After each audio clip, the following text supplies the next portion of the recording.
Today's guest is Simon. Simon spent most of his life in the military where leadership wasn't just what he did, it was who he was. After decades of service, he completed a master's in leadership, thinking it was the next logical step, only to realize it challenged everything he believed about leadership, success, and identity. What followed was a huge shift, stepping away from a strong military identity, building a successful leadership podcast, taking time out to protect his personal life, and eventually returning to the military with a completely different way of leading. This conversation is about unlearning, curiosity, kindness, and what leadership looks like when you stop relying on authority and start paying attention to people. Simon, welcome to the podcast. Well, thank you so much for having me here. I'm living in the past. I'm in Canada right now, Ottawa, Ontario, the nation's capital. I love it. Thank you so much. Yep. Awesome. Let's start from the beginning. As if you want to go through before the podcast and before Trench Leadership, can you take us back to your early years in the military and how your identity became so closely tied to that role? Yeah, it's a topic that is very near to my heart. So I'll take you all the way back. So I'll start by saying I'm 51 years old. So we're going to go all the way back to before I was born. Scary, I promise. We'll condense this a bit. So the big thing is my family, the lineage has a heavy military history. On my father's side, I was fifth generation military, and my mother's side was fifth generation. My father's side, it was third generation. It was just one of those things. And I remember growing up and my dad being in the military, him coming home and seeing him wearing that uniform. And I was convinced that he was doing something important, something bigger than himself. And that calling always spoke to me. I always knew I wanted to be in the military.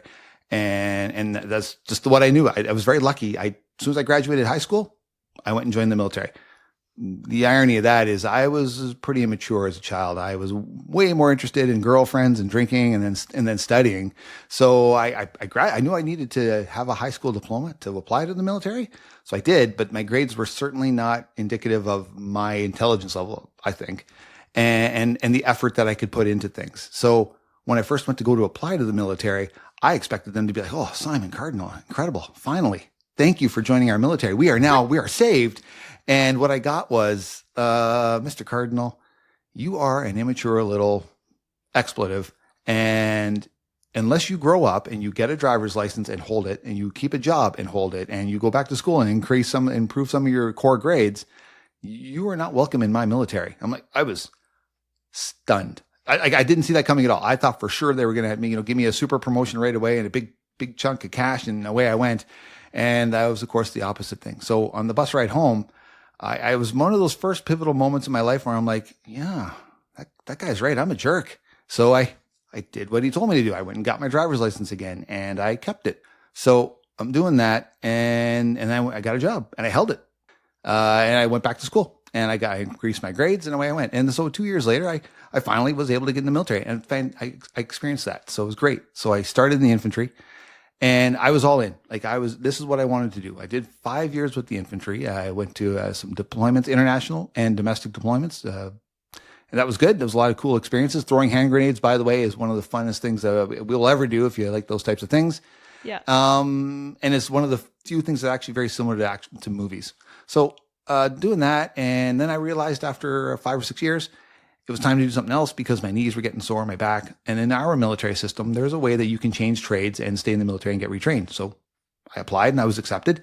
I joined the Air Force, and I became what's called an aircraft structures technician. And this is very, very loosely like auto body for airplanes, painting, welding, metal fabrication, a lot of decal work, a lot of carbon fiber now, that type of thing. Loved it, having a great time. And I'm still all in. I am all about becoming a chief warrant officer because I'm a non-commissioned member of the military at this point. So I'm a private corporal. And in our system, the highest rank for non-commissioned members is chief warrant officer. And they are revered as close to gods as we're going to have in our military system. So anyways, flash forward a few years, and in the military, and I'm getting promoted in those formal leadership positions. And I'm kind of struggling for sure because I wasn't ready for it. Again, still some emotional immaturity was in play. But the thing is, when I was doing all of these different courses, these military training courses for leadership, I was doing okay at it because the system is built in a way to teach us the same thing for everything. Polish my boots. The process for that is the exact same way we teach someone to be a leader in our system. You wouldn't think there'd be nexus there, but they found a way to do it.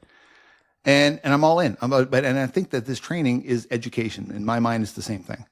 Now I'm a master warrant officer, and I'm one rank below chief warrant officer. I'm right there. I can taste it. And a buddy of mine, we're in the same shop, and he's telling me about this Master of Arts degree in leadership that he's taking out at Royal Roads University in Victoria, British Columbia, out on the West Coast. So for me, it happens to be the other side of the country. And the military was going to fully pay for it because it's a leadership degree, and I'm a leader. Yeah. So yeah, I'm in. I'll do it. So I go and apply, and I'm also smart enough to know that getting a degree in our system is not common for our non-commissioned members. So that's a big deal. So I get extra points at the boards. So we go. I start the program, and we're doing our things, and I'm in it, but I'm not really in it because it's a blended program. It's all online.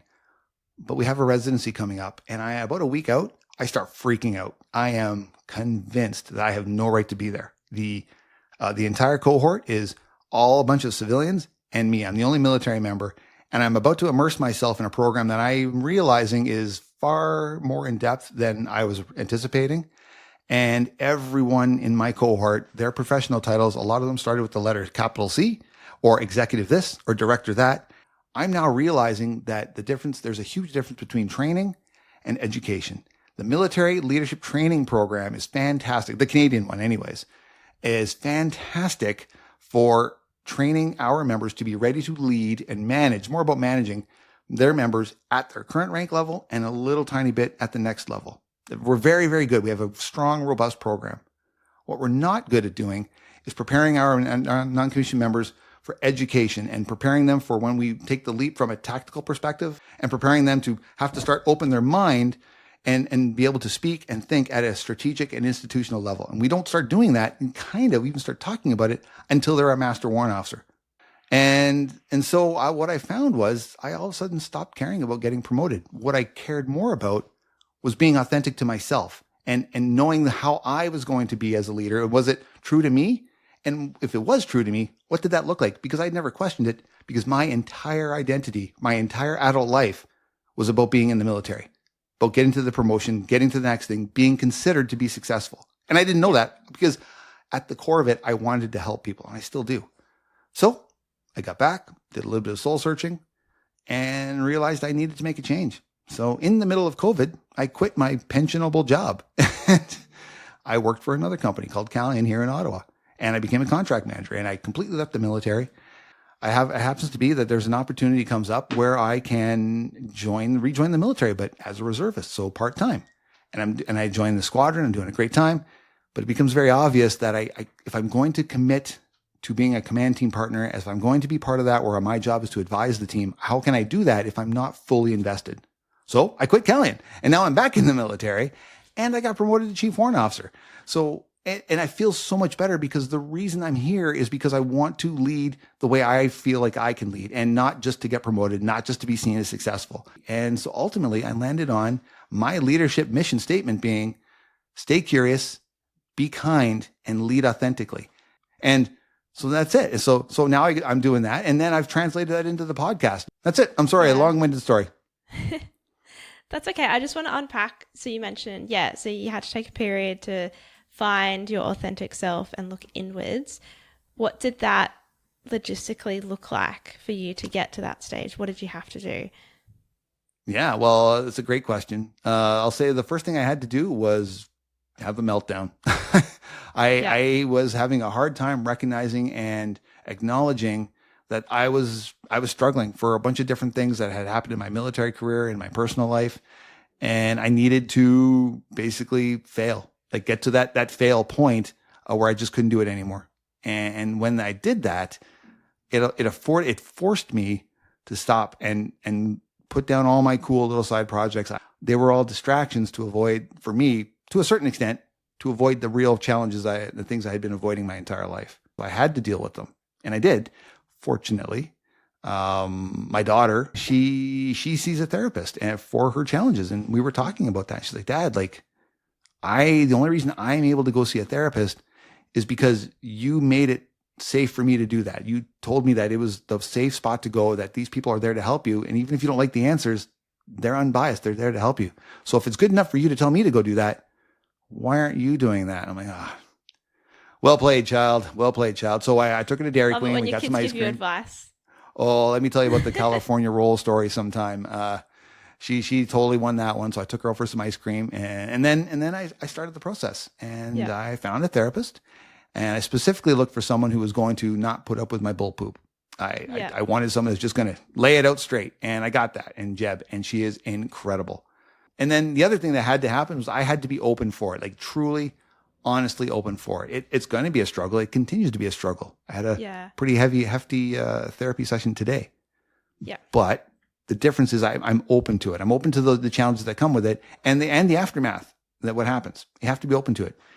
Do you think you would have got to where you are now without the help of a therapist? Oh no, there's no way. She helps me understand things in a different perspective. And also the great thing about the therapist for me is she's a safe space for me to talk. I can talk to her about anything. And some of the stuff we had to talk about was, to be quite honest and quite frank, gruesome. And the thing is, Jeb, she doesn't know anything about the military. So when I'm talking about my experiences when I was in the combat arms and experiencing different combat related scenarios, the lingo is unfamiliar to her. The conversation is unfamiliar to her. And often we'll be chatting and we'll say, like, she's like, you are so calm about talking about this thing you had to do. I said, well, that's just what I had to do. And she's like, okay, great. But we need to get beyond that veneer of just what you had to do and dive deeper. I think there's always been, like, I guess in the past, like a lot of stigma around seeing a therapist and whatnot. But I feel like these days it's becoming more normal and encouraged. But I guess for listeners that are a bit apprehensive about seeing a therapist, could you explain how it's different to chatting to like your friends or your family or like your inner circle network? Yeah, I'd very much love to. That's a great question. So the biggest difference, well, I find, other than the fact that you pay your therapist, of course, the biggest difference I find is that they are not biased. They have their biases, of course, we all do, but they're getting paid to not project theirs on us. So when I'm talking about something, if she doesn't agree with me, she can say that, and I know that when she's saying, "Hey, I think you're full of crap," that's someone who is getting paid to help me deal with these things. And that's the reason we do that. And she has called me on things. That's why I wanted someone who was going to hold my feet to the fire. And when I'm trying to evade things, because I was an expert avoider, very, very good at avoiding any of my emotions, except anger. I was really good at pulling that one up when I needed to. And humor. I like to think I'm a funny guy, but there wasn't much of a delta between the two. Wasn't much of a gray zone. So they're really good at helping you when you're putting yourself out there, just calling you on it. And the other thing is, it's really helpful, is they're not judging you. There's no judgment in whatever you say. And I've had to say some pretty hefty things to her, and she's not judging me. And we'll talk about the mistakes. We'll talk about the challenges and whatever it is. But I can know that I can speak with her and be fully honest and open about what I'm thinking in my heart. Whereas if I was talking to my family members, I'm not going to go into the details of what happened when I was in a combat situation. I'm not going to tell them about when I was doing there was an aircraft disaster in Peggy's Cove in 1998. I'm not going to tell them what I was doing for that. I'm not going to tell them about that. They know where I was there, but I can't go into details because don't want to put that on your family. And it was gruesome. So I'm not going to do that. But I can talk to my therapist about that because that's what they're there for. They're there to help us unpack that. And that's what we do. Yeah. They really are there to help. That's their job. That's what they're getting paid to do, is to help us deal with our stuff. Yeah. I guess you could also like give them more information freely in a non-selective way, like you would with certain family members and friends. You probably don't disclose, like you said, some information. Yeah, exactly. Like there is things that I've spoken to my therapist about that I will never talk with my family about. I just can't. I couldn't even imagine doing it. Today was a great example that I can't believe what I was going on and on about. It's something I hadn't even realized was important to me until I sat down. I'm like, oh, okay, I guess this is where the conversation's going. And it was not where I thought we were going to start the day. So, and it's good. Yeah, it's good. And there's no expectations. Yeah. Yeah, no, that's really great. And you also mentioned, so I guess you were in the military and then you were out of the military. You did a lot of self-development and finding your authentic self, and then you went back into the military. Can you explain how your perspective was different from the first time versus the second time going back into the military? Yeah, absolutely. I'd very much like to do that. And thank you for offering this question, because this is a vital part of my progression, my journey. So when I was in that first 26 years of regular force, so in our version in the U.S. military, that's called active service. It's full time. That's my career path. I did 26 years of that. And that whole time I was invested. I was doing all the things I needed to do, all the extracurricular activities, everything that I could do to get promoted, to do the thing. I wasn't just about getting promoted. I wanted to do the right thing. And I knew that by getting promoted, I would have more sphere of influence so I could help more people. But also I wanted, if I'm being completely honest, I wanted the prestige to say that I was a master warrant officer and that I was a chief warrant officer, because in our system, only 0.7% of our entire military of 80,000 people are chief warrant officers. So it's a small number. So it was like getting the title more so. I wanted the title. Exactly. Yeah. And I'm okay with admitting that. Now, even then, I was okay with admitting it, but now I have a much better understanding of it. Yeah. So that was fine. But the reasoning wasn't for me. It was, but it was more about like very surface level and kind of selfish. But at the same token, had I gotten promoted to chief warrant officer in state, and I would have done quite well. I was still doing my thing. I would have been promoted a few more times. But I think my effectiveness would have only been I wouldn't have been as effective, because I would have been looking at all of my leadership decisions from the lens of someone who just wanted to be a chief warrant officer, not wanting to be their authentic selves. So when I got out, I was able to find that middle ground. And when I got back in, the pendulum was back in the middle, and I knew how I wanted to do it. I knew I wanted to use words like, let's sit back and reflect on this conversation we've had. Tell me more about that. Or when I'm asking questions, I'll ask questions like, so I hear what you're saying there. How might we resolve this situation? Instead of what I was doing before, which was, what the hell were you thinking? And what were you doing it that way? Because that's what a chief does. Now I wanted to realize that I wanted to be a chief who was Simon. Simon is that. I am Simon, and the chief job, the role, the chief warrant officer role is a position, and I am filling that position, but it doesn't define who I am. I can make this chief warrant officer role me and find a balance. And that's what I've done. I love it. Yeah. I guess you found your why of why you want to do it, instead of just doing it because that's the pathway and you want the title. Exactly. And I will tell you, when I realized that, and I realized that was how I wanted to lead, authentic to myself. Yeah. I am a much better leader because of it. I lead with empathy and compassion, but very clear, I can still drop the hammer if I need to. It doesn't mean I'm running around and giving everyone hugs all the time. You never give anyone hugs. That's totally unwarranted. You get the idea, but it doesn't mean that I'm overly soft or I'm incapable of making decisions. What it means is, when I'm making those decisions, I know that I've looked it out. I've been curious the whole time. I've asked those questions, and I'm being kind in my responses. Even if I don't like the person, I know that I'm being fair, equitable, and transparent. And for our listeners or anyone who is in a leadership position, what would you say are the qualities and points and skills that make a bad leader, versus like a good leader? No, that is a great question, because most of us, especially once we start getting to those leadership roles, we'll remember two types of people. The ones that really influenced us in a strong, powerful, impactful manner, and the ones that if we see them on the highway, would have a hard time not hitting them with our car, because we just cannot stand them. You know what I mean? And there's no in between. There's no in between there at all. So the really strong leaders, those, you want to hold on to those and look at what you emulated about them. What did you like about them? What really drew you to them? And I'll use an example, if I may. Yeah. So all of the sergeants that I had throughout my career, was very lucky. I had very strong sergeants. And sergeants are a really, really formal leadership position in our military. I was very lucky. All of them were right from the first day I joined the military. All of my sergeants were excellent. And when I finally got promoted, I was like, okay, I'm going to be like Sergeant Smith. Well, no, I need to be Simon. So I can take elements of what I liked about his leadership style and take that, or her leadership style, and take those and blend them into my own. But my first recommendation is to remember that your leadership style is your leadership style. It will be how you want to make it. You can take things from other people and learn from that for sure, but it has to be yours. Don't be someone else's leader style. Be your own. And the example is, for me, one of the guys that I had, he happened to be a man, and he sat me down and he taught me how to write emails. I am clearly a chatty guy, and that also makes its way onto my emails.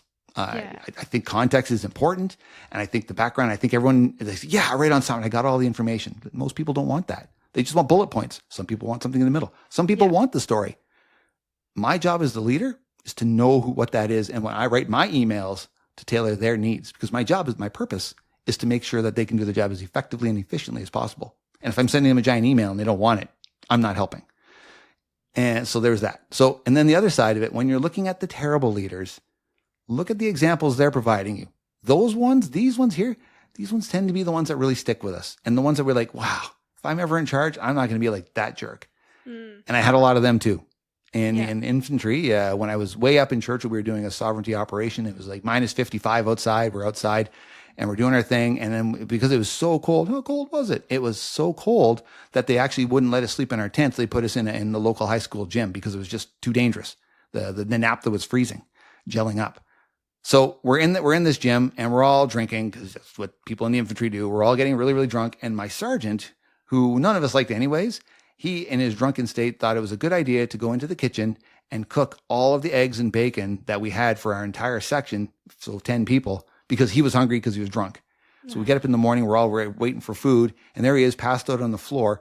Half of the eggs aren't even cooked, and the bacon's burned because he had left that on because he passed out, and now none of us have any breakfast to eat either because he was so selfish. And there were many examples of that. What I remember thinking to myself was, if I'm ever a sergeant, I will never put myself in a position to be that jerk. And I didn't. Yeah. I made mistakes for sure. But I remembered, okay, this guy is not a leader. And how do we look at this guy? And then when he sobered up, he was joking about it. And that made it even worse. Like, you not realize what happened here. So, and other than exactly, no accountability at all. And other than the fact that leaders, we're here to serve others. And he clearly didn't care about any of that. So it was a challenge. Yeah. And like you said, like everyone makes mistakes, but I think especially as a leader, being accountable for your mistakes and outwardly showing that you're working on fixing them is important. Yeah, exactly. And now I will. This is a great time for me to say I like to talk about the difference between an accident and negligence. Accidents happen. That's fine. And as the leaders, it's our role to recognize when something is an accident and what do we do from it. In the military, we have a very clearly defined program called Lessons Learned. And we take that with us. And every time we open up an operation or even an event to something as simple as handing out medals, we have a little electronic folder called Lessons Learned. And anything that went really well or didn't go so well, we add those notes into there and it goes off to a database. And we use those to try and improve and grow. Mistakes happen. That's just the way it's going to be. So we learn from them. We figure it out. But the stinky part about being a leader is when negligence happens. If someone knowingly made a mistake and they just didn't care, they tried to hide it or whatever, and it made things worse, that's when the hammer comes out, and we need to hold people accountable in whatever way that looks like. That's not easy to do, especially if we're new leaders. Right? And like 6 months earlier, we were buds with these people, we were hanging out, and all of a sudden you're in charge and you have to reprimand them. Yeah, that's tough. That's no easy task. For sure. And if you have to do that, my recommendation would be, remind yourself a couple of things. First of all, did you ask all the questions to make sure it was negligence? Make sure you're sure. And then secondly, remind yourself you have every right to be in that leadership position, because often what we've experienced and the data shows that people are questioning themselves. Well, why the hell did I get promoted? If I had been there, this guy wouldn't have made this mistake. She wouldn't have done that. You have every right to be there. You've earned that right and you can do this. That's my third piece. I promise you can have that tough conversation in the way that makes sense for how you want to lead into it. It's okay. I've had situations where I've gone in and I have been freaking out, losing my mind. And I needed to, because that's the way I knew that person was going to understand the gravity of the situation. Whereas I've had other people where I went in, I sat down and it was a far worse incident that had happened. But because the type of person they were, I knew I needed to stay calm and even keel and present facts. This is what you did wrong. This is why you did what you did wrong. Is that accurate? This is what we think you did wrong and why. Is that accurate? And we had a conversation at the end of it. The person was given their reprimands. All the thing was done. And they got up, they left, and we went and did our thing again. And then they made another mistake and we ended up kicking them in the military. But, sometimes you can't help that, which brings me to my final point, if I may. Sometimes we're not going to win. Sometimes people suck. That's just the way it is. We do our best. As long as we know we did our best. If they suck, they suck. And we figured out, we move on. And that's okay. Yeah. Which sounds like you're saying that when communicating with people, depending on the person and their personality, you have to figure out what communication strategies will work best. It's not like a cookie cutter one thing for everyone. Yeah, that's absolutely correct. I remember when I was promoted to sergeant, if you remember earlier, I'd said I had really strong sergeants when I was in the military. That started for me for basic training. I had a very, very powerful sergeant. He made a huge impact on me. And when I'm a young private, I'm like, someday I'm going to be a sergeant and I'm going to teach basic training. Flash forward a bunch of years. There I am. I'm a sergeant and I'm teaching basic training. And I knew I wanted to do it. I was like, yeah, right on. I got this. I'm a student of leadership. I know things. I really wasn't. I was just really good at the programs that we were doing. And I get in, I start teaching my first class. And I'm talking to the students happy. And then I watched as this cloud just kind of came down over their face. And all of a sudden he's crying. And I have no idea what's going on because it's not like a tough class. We're just having a lecture on like map and compass or something. And he's crying. He's losing his mind. I'm like, what is happening right now? So I pull him outside. We're talking for a little while and I'm trying to reassure him thing. And it's the first week of basic training or second week. And he's missing his family. He's missing his mom and his dad. It's the first time he's ever lived away. And he's just scared and he's lonely. So I that wasn't the time to be the big jerk sergeant. That was the time to be his big brother and just sit and listen to him talk and reassure him that this was okay. Yeah. The next day, so he kept in, he was doing his thing. He was fine. Everything was good. The next day, I'm expecting a little more of that. And for whatever reason, his jerking came out and he thought he could be everyone's big jerky big brother. So all of a sudden I needed to be a jerk to him and be the sergeant in that, not necessarily a jerk, but he needed to understand that that was unacceptable. So I had to do sergeant stuff. And I did. And then the next day he was sad again. So it was all about recognizing that and realizing that I can't just be one type of leader. It's all about the flexibility and paying attention to what that looks and feels like. Yeah. With communication as well, this is a very tricky question, and I'm sure something that all leaders struggle with. How do you, I guess, create a professional relationship with them to the point where they can still come to you emotionally and open up about themselves? But like you said, if you need to be firm on them or reprimand them for something, you can still do that without them thinking you're betraying your, I guess, like friendship or relationship with you. Yeah, that's the $1 million question. My experiences have been, it's a tough one. And there are many correct answers to this. My experience has been that if we are, as leaders, if we are authentic, if I am being true to myself, because human beings, we're amazing machines. If we smoke for 40 years and we stop smoking within 6 months, we see noticeable changes to our lungs. Like our bodies want to even out, right? Yeah. We want to do that. We want to regulate. If we eat healthy and we exercise a little tiny bit, we will settle at our natural body weight, whatever that might be for us. That's just the way it is. And that's no different in leadership. If I'm acting bombastic all the time, if I'm over the top and I'm clearly trying to put on a show, like I'm trying to be the leader, the other really cool thing about human beings is we have strong, highly tuned, highly refined BS detectors. They can tell immediately if I'm putting on a show. Yeah. So be true to yourself. And they don't have to like who you are. And a lot of times that's not the case. Especially when there's like an age gap or something, there's just differences there. But they can respect the fact that you are being who you are. And that's okay. Just be you. Yeah. You don't need to worry about what they are. And when you're doing that starts to create a community. And that community builds in strength. Once they know that you're going to be you, and once you have proven that when mistakes happen, you're not going to freak out. You will work the problem and help everyone learn from it. And then when negligence happens, you will hold people accountable fairly, equitably, and with transparency. And if you do that time and time again, people are going to know that that's who you are. That when they have to come to you with a problem, that they can talk to you about it, and they know that you're not going to jump off the handle. You're not going to freak out, and you're not going to go and betray their trust. Mm-hmm. It really is about consistency and just showing who you are. And if you're hot-blooded, that's okay. That's fine. Just be who you are. I'm a chatty guy. Yeah. So that works to my benefit. Yeah. Sometimes people don't want to talk. Yeah. So I figure it out. Yeah, I guess it's hard to, make them respect you, because sometimes if you're too friendly, like buddy with them, then you go to like pull them up on something, they'll just ignore it and be like, I don't have to listen to you, we're just friends. So yeah, exactly. And when in the case of, you're absolutely right. When I came into this role, my current position, I was a brand new chief warrant officer. So I was very lucky in that the role of the chief warrant officer, the position, the title that comes with it, has a certain air of mystique about it. And so because of that, there's automatically that separation. But the problem with that is there's also that air of mystique about it. So people think, oh, that's a chief warrant officer. I can't go talk to him. In my first meeting, I laid it out. I said, hey, folks, listen, my job here is to make it, my purpose is to make it so that you can do your job in a safe, effective manner. So let me do that. And how I intend to do that is by being honest with you. I will ask those questions. I will be kind and I will be transparent. And you'll see that after, and I promise them, you will see that after time, after time, after time, that I am serious about that's how I'm going to be. Yeah. And it took a little while, of course, because there was the questions about whether this actually was going to be the case.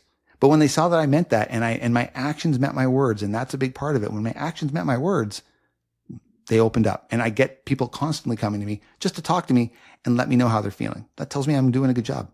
Because if no one's talking to you, if you're in charge and you're the leader, no one's talking to you. Colin Powell said it best. If you're in charge and no one's talking to you, you're not leading. You have lost the fight. Yeah, for sure. You can't lead when, no one's coming to you with their problems or anything like that, because then you have no data to analyze and assess. That's exactly it. Yeah. And new leaders, the challenge that they run into is quite often. So the example I use all the time is if you're a welder and you're a fantastic welder, and your boss comes up to you and says, hey, good news, Simon, you're the best welder in this crew. So that must mean that you're able to lead 3 to 5 welders. That doesn't mean anything. It means I'm a good welder. Yeah. Doesn't mean I'm able to do that. Often in our, especially Western society type of ideology, we promote based off of proven technical skill sets, not proven leadership skill sets. Yeah. So right away, we're setting someone up most often for a challenge. And now imagine you're the boss 6 months earlier, you were all buddies hanging out, and now you have to reprimand that person. That's tough to do. That's tough to do. When you're in those situations, my recommendation is go find leaders that you trust. Listen to podcasts. Trench Leadership's a great spot. We have lots of information.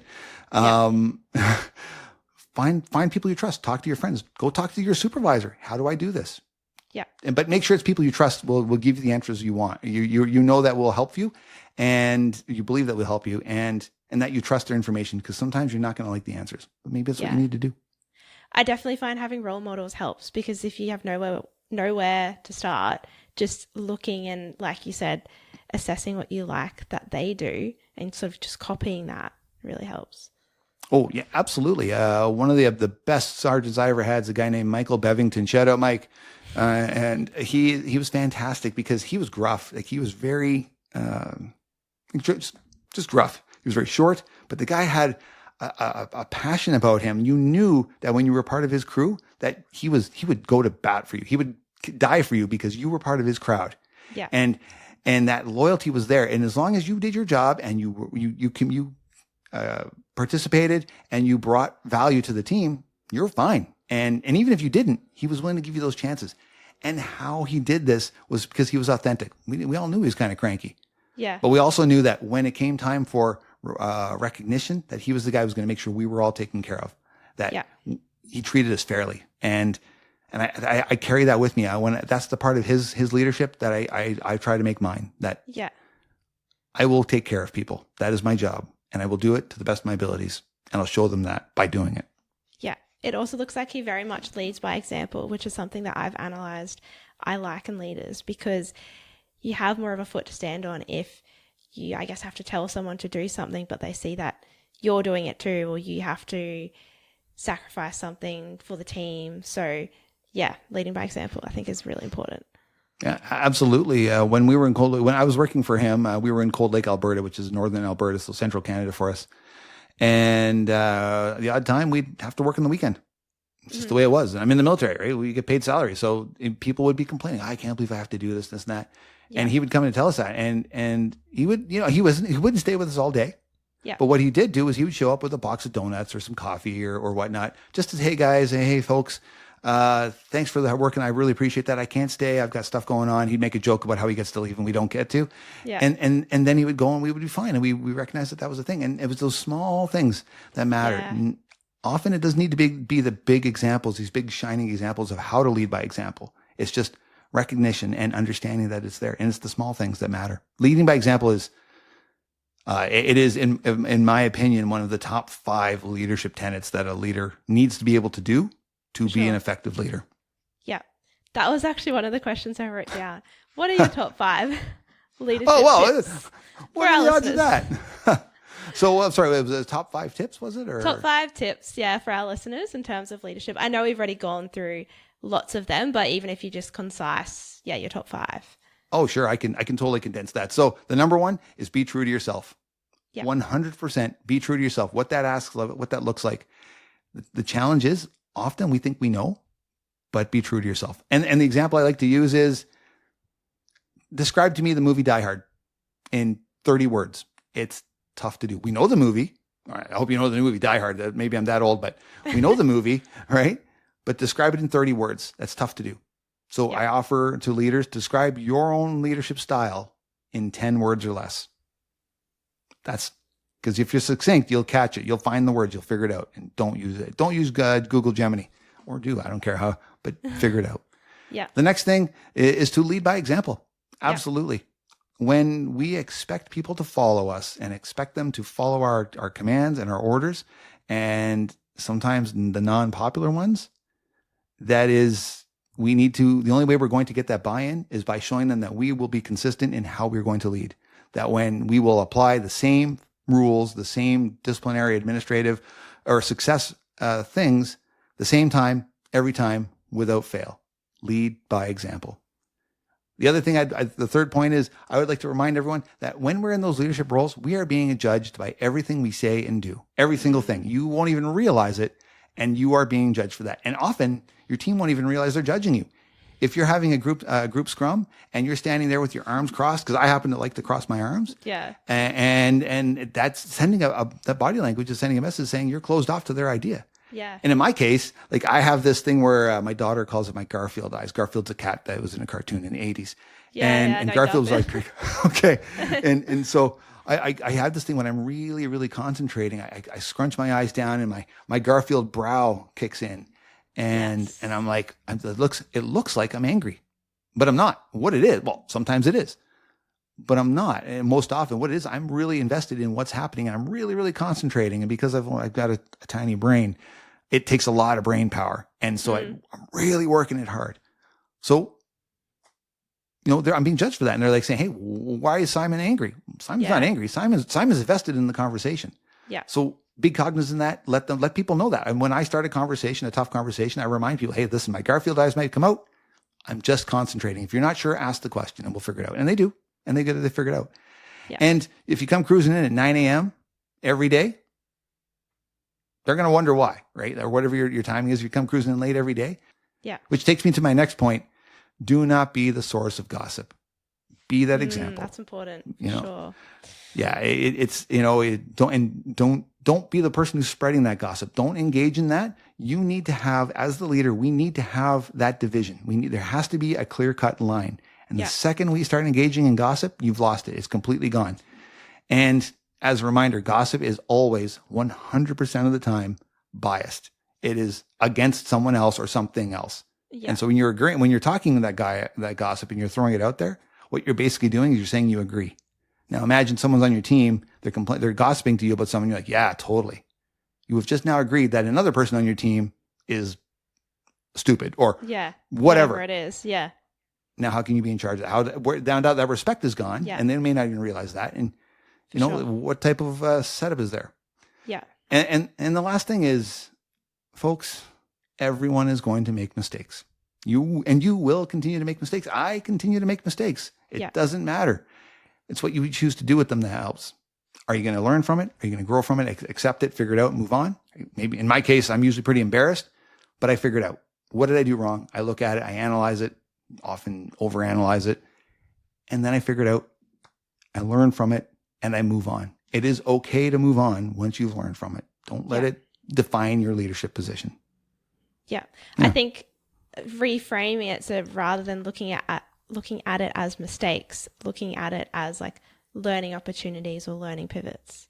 Absolutely. I use the word challenges a lot. So what do we do in this challenge? What do we need to learn from this challenge? I don't use the word problems often in any of my written emails or my written communication. And I certainly don't use problems when I'm talking to my team. I say, okay, so we have this challenge. What do we know? What do we do? How do we attack this? Yeah. and it sends the words. The kick with that though, when we're changing words, before I got into this master's degree, I was never talking about, hey, I'm going to sit back and I'm going to resonate on, I think I'm going to reflect on this thing, or does that resonate with you? I was certainly not asking open-ended questions. How might we figure this thing out together? And it was silly because it's this stupid thing we do, and that's only frou-frous do that, and weirdo hippies. That's what we were always talking about in the military. Right. And mission statements were dumb, and this and that was dumb. It was garbage. Yeah. It was a waste of time. Get to work, get the work done, achieve Yeah. the success, get to the mission. But what I realized is the reason I didn't believe any of those terms, and it was because I was unwilling to be open to what they might mean. So now when I talk about reflecting, everyone knows that that is my way of saying, I'm going to think about this. I'm going to keep considering this. And when I'm talking about, does that resonate with someone? And I ask that question a lot throughout the course of a day. What I'm doing is I'm affirming with them that what they're saying is I'm interpreting that correctly. And the added on value, I didn't realize this until years later on, is that I'm also sending a message to them that I'm hearing them, and that I'm hearing them enough that I'm making sure that I'm interpreting exactly what they've said and making sure that information is correct. And the follow-on effect of that is what the team members are hearing is that I care enough to make sure the information is accurate. And that builds devotion and loyalty to the team and to your brand of leadership. And when you've got that, you have a community, and that's the ultimate goal for leaders. Yeah, for sure. I think that's a good way to summarize it, having a community. I hope so. Yeah. It took me a while to get there, but I got there. I just want to, before we go into our final questions, I just want to ask you, do you have any crazy or funny stories from your time in the military or your time as a leader? Yeah. I've all kinds of them. But of course, you can think of that when you're on the spot, it's hard to remember. Yeah. A fun story, I guess, would be when I was in the infantry. I was in Gagetown, Nova Scotia. Sorry, I was in Gagetown, New Brunswick, which is in the East Coast as part of the Maritimes. And we did these operations a lot of time. We would go with the Americans and do different things. So this is way back in 1996. I'm that old. And we went to North Virginia, and we were doing a giant exercise with the U.S. Marines. So we jumped on their aircraft carrier, their version of an aircraft carrier. I think it's a landing craft assault ship. Doesn't matter. And we went out, we steamed out to sea. And we're out there for about a week, just bouncing around the ocean, not really doing too much of anything, shooting at waves and waste of bullets. And then we were practicing getting in the sea stallions and getting off and stuff, because what was happening, this giant naval exercise with many, like thousands of Canadians, thousands of Americans, British, all kinds of Australians were there. And what was happening is we were going to attack Newfoundland. Now, if you don't know the geography of Canada, Newfoundland is in the far eastern area. It's the Maritimes, and it's an island.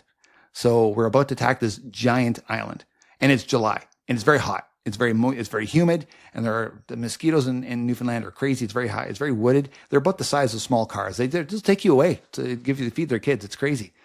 So we're doing our thing, and we're getting ready to go, and we're talking to these Americans who have lived in North Virginia there most of their lives, and they're like, "What are you guys in Canada doing? Like, does it snow as much as you said?" Well, yeah. I mean, it's only July. Like, there's going to be a foot of snow on the ground. Like, what do you want to do? And like, we're playing this up, and they have no idea. And then, so it happens to be we're standing there, and these two guys go walking by us, and they have these big, long beards. They're Canadians. And in our military system, there's something called assault pioneers. They do a lot of like bridge busting and different stuff like that, making roads. And so, but they always look really burly and crusty, because at that time, no one was allowed to wear beards. And they had these big, giant beards, and usually kind of, very strong. Yeah. And they go, what is with those guys? Oh, those are the assault pioneers. And the guy's like, well, why do they get to grow beards? And you don't say, well, because they sleep with the dogs. And like, what do you mean they sleep with the dogs? Like, well, like we're attacking Newfoundland in July. So we've got our snow shed sleds out there, and we've got our sled dogs to take us out, because how are we going to attack anyone when there's 10 feet of snow everywhere? We have to be able to be mobile. So we have our sled dogs for that. And the guy's like, no way. Dude, I'm just telling you, like, it's July. Like, you'll see. I recommend when you land, you better have all your Gore-Tex gear on and have waterproof boots, because it's going to be terrible. Like, you're going to be cold, have your sweater. It's going to be a mess. Yeah. And this is 1996. The internet's around, but not for us. Yeah. And so there's no way to fact check that. So they went and asked their friends, and their friends also knew nothing about Canada. It's like, this is great. This worked out perfectly. So we get forward, and so finally comes the morning of the attack. It's like 5 a.m. We load it. My company loads up into the back of the Sea Stallion, and the helicopter takes off. This giant helicopter, super cool. The ramp is down because it's already like 18, 19 degrees Celsius. We take off and we're flying. They're doing this big circuitous path to get us there. We finally got over the land, and the Americans are in the helicopter behind us. And of course, it's July. It's hot, and there's grass and trees everywhere. It's summer, and so we come in and we happen to land at the bottom of this ravine. I'll never understand why the bottom of the ravine, but whatever. We land, we get out. That helicopter takes off. That next helicopter comes in, it lands, it takes off, and these guys are already dying because they are covered head to toe in sweaters and fleece and Gore-Tex, and they're like, it was just crazy. So we were laughing our rear ends off at them, and then we had to go to do this giant, because the second we landed, we got attacked. So we had to fight through these objectives. They're freaking out, and they couldn't even do whatever they had to do, and they fell out, and they had to do their thing, and we had a good laugh. And at the end of it, we all had a bunch of drinks, and it was a good time, but they said, well done, Canadians. You're not as kind and sweet as we always were told you were. So, you have a great sense of humor. Good times. Yeah, Canadians always like their reputation as being so kind and sweet, like so nice. Oh yeah, it's and I believe. I mean, as a Canadian, of course, I'm going to say I agree with it. But we have our fair share of jerks for sure, and a lot of Canadians are aggressive drivers. Like, we don't usually have a problem driving in England. We're quite content to get around. So yeah. I'll take it. Yeah, that's so good. Well, we're going to go to our final two questions now. So something that I ask every guest. So the first question was, if you could go back and give yourself one sentence of advice at your lowest point, what would it be? That was a great question. For me, that would be that you can do this. You have it. You've earned that seat at the table. Love it. And then looking back on your journey now, is there anything you can smile or laugh about? Oh, so many things. I can smile and laugh about the things that I thought were so important at the time, and realizing that they were just a blip in time. The experiences I've had, those are the things that matter. The mistakes I've made, a lot of them I can laugh at. A lot of them I cringe. But honestly, I look back and I can't believe the things I thought were so important, and then they were just a thing, just a moment, and it's all about the memories. Yeah. That's the perks of hindsight, looking back, but in the moment it does not feel like that. Oh, exactly. It's hindsight's 50 or 2020, but in the moment it is. I love to say, in the moment it's difficult to see anything because you're just in doing it, and when you reflect, you're like, "Well, that was super cool." I've done some things that in the moment, I'm like, blowing up bridges, and I'm making bunkers, and it's loud and it's fun, grenades and plastic explosives and things. Super, super cool. But in the moment, I'm just trying not to die. So you don't see it. Yeah, a lot of fun. Awesome. Well, thanks so much for jumping on. I'm sure thank you for having me. Yeah, I'm sure our guests will get a lot of value out of your leadership points. So that's awesome. Well, I hope so. And if anyone would like to reach out or whatever, feel free to reach out to me at trenchleadership.ca or trenchleadershipmedia, I think, .ca. Or you can find me on LinkedIn or all the different places. So thank you so much. This has been a real pleasure, and I hope my stories weren't too lengthy in time. Hi, everyone. I just wanted to say, if you or anyone you know has a story to share, please reach out so that I can keep bringing you stories from our community. Let's get as many voices heard as possible. And if you enjoyed this episode, please remember to like, subscribe, review, and follow. Thanks, everyone.